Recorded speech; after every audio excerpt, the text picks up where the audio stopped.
Hello, everyone, and welcome back to the Outer Haven YouTube channel. It's I, Getsilius, and here to present you another review for a game I've been playing recently. So, what game I've been playing? It is Zoria Age of Shattering. Zoria Age of Shattering is a CRPG that has a lot of similarities to other CRPGs such as Divinity Original Sin 2, Pillars to Eternity, and you can say Baldur's Gate and other games of that like. Now, you might be asking, Caecilius, didn't you talk about this game during your March video with Sif Scott? Yes, I did. Please check out that video. This is one of the games I was looking forward to playing that came out in March, and I want to give a shout out to Anshar Publishing for providing me a key to play this game. And if you haven't already, be sure to subscribe to their channel and check out our other videos, podcasts, and live streams and reviews. Without the way, let's get on to the review. So, as mentioned before, Zoria Age of Shattering is a CRPG, and it was developed by Tiny Trinket and published by Anshar Publishing. Now, the first thing I want to talk to more about this game is that it has a really interesting lore. It's very lore intense. That has wonders and dangers at every turn. Now, the first thing when it comes to any video game when I review, let's talk about how it looks. So let's talk about the graphics and aesthetics. So graphically, this game gives me vibes of like an old school kind of PC kind of game feel. It reminds me of like why I like games like Baldur's Gate 1 and Baldur's Gate 2. Now, sometimes the game looks good enough, it functions, does what it does, and that's pretty much it. The spells look cool, the UI looks pretty great. It functions the way it is. Though it's not the most prettiest of CRPGs, I would say compared to like games like Baldur's Gate 3, it still functions very well and it has a nice charm to what it does with its sound effects and everything else. So other all of that, I gotta give the graphics and aesthetics a solid 4. It just looks like a game that I played in my youth, and I kind of like it. Sometimes you want to harken to the past, so that's pretty cool. And so that was graphics and aesthetics. The next thing I want to talk about is how the game sounds and its sound effects. So this is audio and sound effects essentially. So the game musically doesn't hit me as hard as other games. The tracks don't seem that memorable, and the attacks sound okay. They're like pew pew poof, like that effect. It's okay. Picking up stuff sounds like you pick up stuff, and it has some voice acting from time to time. I think the voice acting is really good, but it's not that great. I would say it's honestly just insanely serviceable. And with that being serviceable, I have to give it a 3. It's not the greatest, it's not the worst. It works at what it does. It's not it could be it always could be better. It always could be better, but it does its job, and that's good enough. At least it's not anything worse. It's not like it's hearing gargling mouthwash in the bathroom and some guy spitting all over the place. I mean, that's horrible sound. So let's get that done away. Now, let's talk about the meat and potato of Zoria Age of Shattering. We're going to talk about the gameplay, and this is a lot to going on with it. So, in Zoria Age of Shattering, you can pick between essentially 6 classes, and each of them do this different thing. You have the you have the Sentinel, you have the Ranger, you have a Wizard, you have a Battle Priest, you have a Lancer, and all of them function the way they should stand, and they all kind of feel unique what they do. Granted, each of the classes some could be considered more difficult than the other, and some may have like different, I would say, balance points of what it does, but I definitely have to give credit to them all feeling unique, and it generally feels very intuitive decisions I make. In combat, such as turn-based, you have AP that you gain during combat that allows you to decide how you're moving and what you're going to do. So you can move, you can attack, you can buff yourself, you can taunt, etc. based on class what you're doing. And that AP system is pretty intuitive because some characters you may decide to do an action that'll give you AP in the future, but the enemy's going to hit you. So there's a bunch of effects to deal with it. This game bombards you with a lot of stats to deal with it, and that's cool. The thing is that I feel like a lot of the game itself, the gameplay, is that as solid as it is, it doesn't do kind of a great job of teaching you in a way. Like, a little hand-holding goes a long way. A lot of the taught how the game teaches you, or I say taught, teaches you how to play the game, comes to a lot of menus and straight up just like blips and that's it, and you just go. So you may fail a lot or not, depending how well you are, but I was hoping a little more, like, I would say, into it, because they just throw you straight into the war, and there you go. You just just go. So, without the way, that's pretty much it.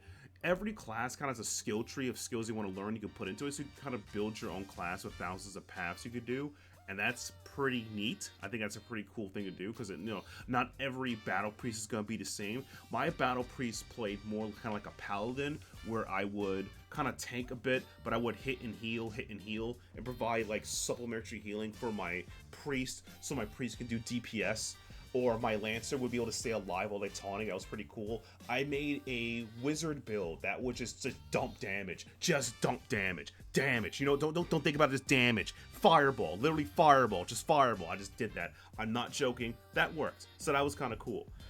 But the problem is, though, if any enemy came first, I was complete done. So it was a glass cannon build, but it was pretty fun. And as I'm describing there, the game has a really good way of doing all that together. Now, there are a lot of things to manage in the game. You can manage your inventory, from equipping items to making equipment to cooking and camping and all that stuff. It's a lot to do in this game, and I really appreciate all that being in here. So it adds a lot of content, a lot of depth.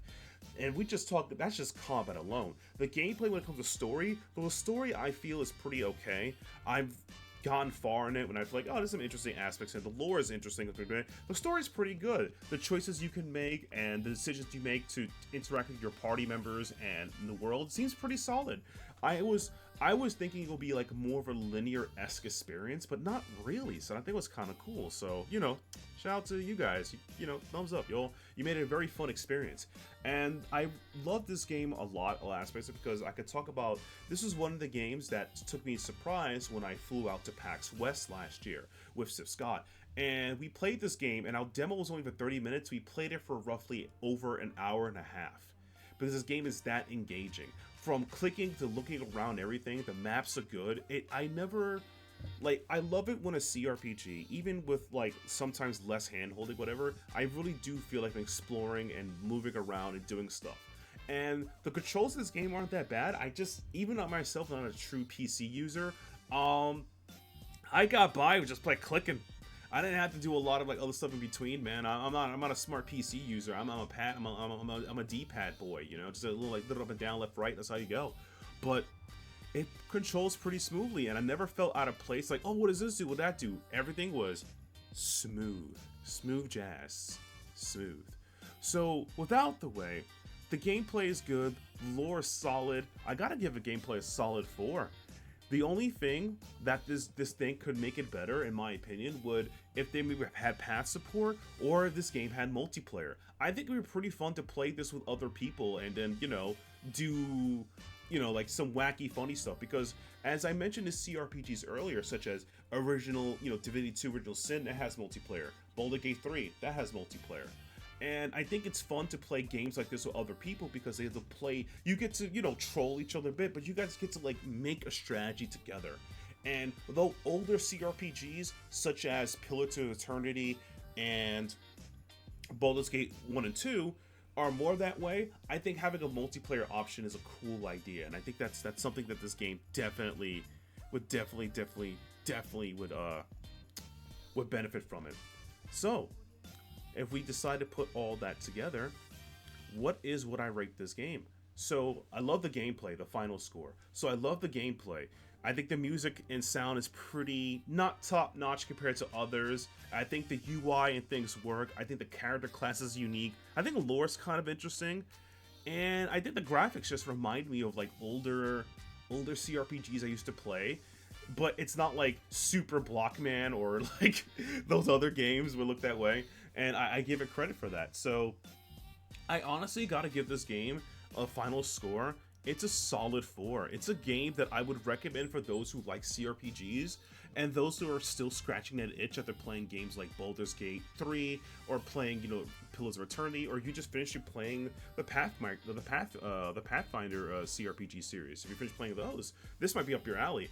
And this game comes out March 7th. So if you've seen this video and it's March 7th, it's already out. So it's available on PC, which I recommend picking it up. And once again, shout out to Anshar Publishing for providing a copy of this game. I'm really looking forward to playing more of this game and trying out builds and everything else.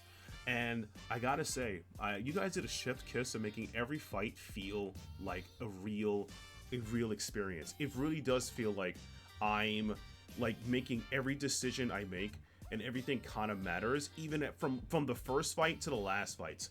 And you can get curb stomped even if you don't take your enemies seriously. So, it's pretty fun.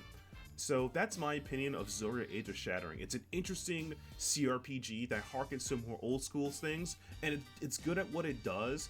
And the only thing it's lacking is maybe, I guess, some multiplayer and maybe some pad support. But other than that, how the classes play, how they feel, the choices you make, the inventory system, the cooking system, a lot of things you manage, even your stats, doesn't feel cumbersome. It doesn't really feel like the game is slapping you so many stuff.